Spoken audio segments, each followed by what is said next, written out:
2024 యాసకాలం వరకు అతను చేసిన తంతులు, అతను వన్నెలు చిన్నెలు, అదో పెద్ద పుస్తకం రాసేయచ్చు అసలు మామూలుగా. అతను సారాకి సెక్రటరీగా వచ్చాడు. ఆ సారాకి సెక్రటరీగా వచ్చి సారా శాఖకి ఎవరో ఒక అతను పిటిషన్ ఇచ్చాడంట, సారాలో అక్రమాలు జరిగినాయని. వెంటనే నాకు వారం రోజుల్లోపు కావాలని 9 రోజులు ఆయన దగ్గర పెట్టుకుని, ఓ వారం రోజులు నాకు 9 రోజుల్లో నాకు ఇచ్చేయండి అని చెప్పి కిందకి రాస్తాడు. 9 రోజుల్లో కింద నుంచి పైకి వచ్చేస్తాడు. వెంటనే అతను సిఐడికి కంప్లైంట్ పెట్టేస్తాడు. సిఐడి ఎఫ్ఐఆర్ కడుతుంది సెప్టెంబర్ మాసంలో లేనప్పుడు. ఆ వినీత్ బ్రిజ్లాల్ అనే ఆయన సిఐడి బాస్. ఆయన మొత్తం ఏంటి ఈ యాత్రం, ఈ నికార్సైన పనోడు 24 యాసకాలం దాకా అద్భుతంగా నీతివంతంగా ధర్మబద్ధంగా ఉద్యోగం చేసినట్టు పనోడు అసలు ఏం పిటిషన్ పంపించాడా అని చెప్పి మొత్తం చదివి చూసుకుని విచారణ చేసి ఇందులో ఏం ఆధారాలు లేవు, ఈ కేసు మేము నడపలేము అని చెప్పి తెగేసి చెప్పాడు. తెగేసి చెప్తే జగన్మోహన్ రెడ్డి గారి ప్రభుత్వం ఉన్నప్పుడు చాలా మామూలుగా అసలు నీతి కవులు తెగ చెప్పేవాడు ఆయన. పోలీసుల్లో పెద్ద ఉద్యోగం కోసం మామూలుగా ఎంత కక్కుర్తి పడ్డాడంటే అంత కక్కుర్తి పడ్డాడు. అతను బెదిరించాడు. బెదిరిస్తే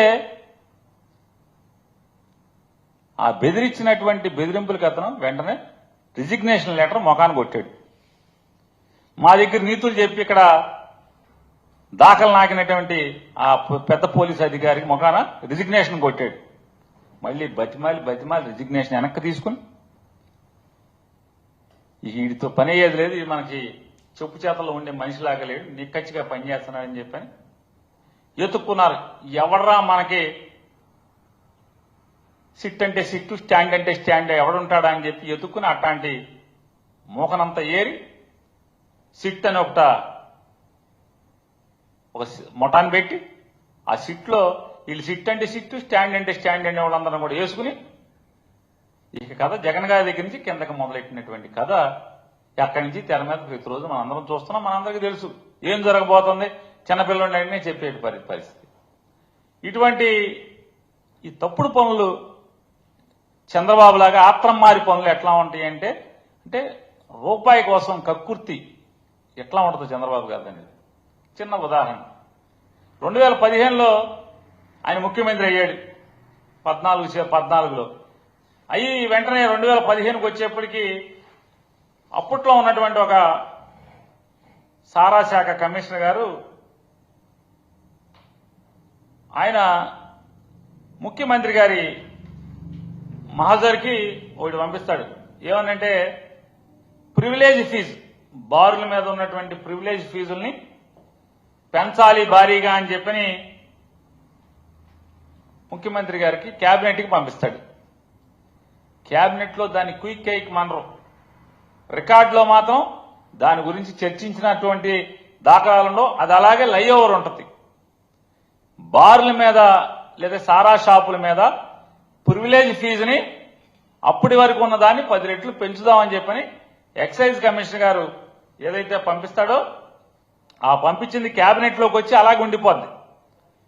ఆ క్యాబినెట్లోకి వచ్చి ఉండిపోయినటువంటి ఆ ఫైల్ అలా ఉండంగానే సాయంత్రం మళ్లీ అదే కమిషనర్ గారు, ఆ సారా కమిషనర్ గారే వెంటనే ప్రివిలేజ్ ఫీజు రద్దు చేస్తూ కాగితం పంపిస్తాడు. మళ్ళీ మామూలుగా ఏం చేయాలి, నీతిమంతుడు చంద్రబాబు నాయుడు గారు కదా, ఎవరా నువ్వు రాసుకెళ్ళి తోలు తెస్తా, నిన్న నా క్యాబినెట్కి ఏమో 10 రెట్లు పెంచమని పంపిస్తావా, లండీకే సాయంత్రానికేమో ఫీజు మాఫీ చేయమని పంపిస్తావా అని కర్రొడ్డుచుకుని మామూలు తంతాడు కదా ఎవడైనా. అయితే ఏం చేస్తారు, నీతివంతమైన చంద్రబాబు గారు లాగా నీతి కబుర్లు చెప్పేటువంటి ముఖ్యమంత్రి అయితే ఏం చేస్తారు, రాస్కెల్ నిన్నేంట్రా నువ్వు 10% పెంచమని పంపించావు ప్రివిలేజ్ ఫీజు సారా కోట్ల మీద, సాయంత్రానికి మా క్యాబినెట్ అయిన సాయంత్రానికి నువ్వు అది రద్దు చేయమని నోటు పంపిస్తావా అని చెప్పి కదా మాట్లాడాలి. దాన్ని క్విక్ ఎయిక్ మనకుండా ఆమోదించేస్తారు. వెంటనే ఎక్సైజ్ కమిషనర్ సర్క్యులర్ ఇచ్చేస్తాడు, సర్క్యులర్ ఇచ్చేశాక అప్పుడు గుర్తుకొస్తుంది. మనం సర్క్యులర్ ఇచ్చేశాం కదా, తొందరపడి ఆన్యాన్యాలకి చిలకొట్టుడికి లొంగిపోయి ఎవడో ఐఏఎస్ ఆఫీసర్ సార్ ఇది తప్పు సార్, ఇది అట్లా డైరెక్ట్ గా మీరు మనకి ముట్టింది చిల్లరకు కొట్టేశాం మనం, అట్లా కాగితం డైరెక్ట్గా ఇచ్చేయకూడదండి, ఇది దీనికి చట్టం గవర్నమెంట్ రూల్స్ లాలు అవి ఉంటాయండి అని చెప్పాక అప్పుడు సారా కొట్ల వాళ్ళని పిలిచి వాళ్ళ సంఘాన్ని పిలిచి ఈ సర్క్యులర్ ఇచ్చేసిన తర్వాత ఎన్ని ఎవిడెన్స్లే మొత్తం కాగితాలు ఉన్నాయి, ఎన్ని ఎవిడెన్స్లే. నేనేది నేను ఊరికి నోటితో చెప్పట్లా, మీకులాగా జగన్ గారి మీద సారా కేసు అంటున్నారు కదా, ఆ కేసుతో నోటితో చెప్పింది కాదు, మొత్తం కాగితాలే మీ ఫైల్స్ మొత్తం. ప్రివిలేజ్ ఫీజును రద్దు చేస్తా సర్క్యులర్ ఇచ్చేశాక అప్పుడు బ్యాందీ షాపులతో బారులతో వాళ్ళ సంఘంతో పిలిచి వాళ్ళతో ఒక అభ్యర్థన, ప్రివిలేజ్ ఫీజు తొలగించేయండి అని చెప్పిన అభ్యర్థన ఒక 15 రోజులకు 20 రోజులకు తీసుకుని దాన్ని బేస్ చేసి గవర్నమెంట్ ఒక జీవో ఇస్తుంది ప్రివిలేజ్ రద్దు చేయమని.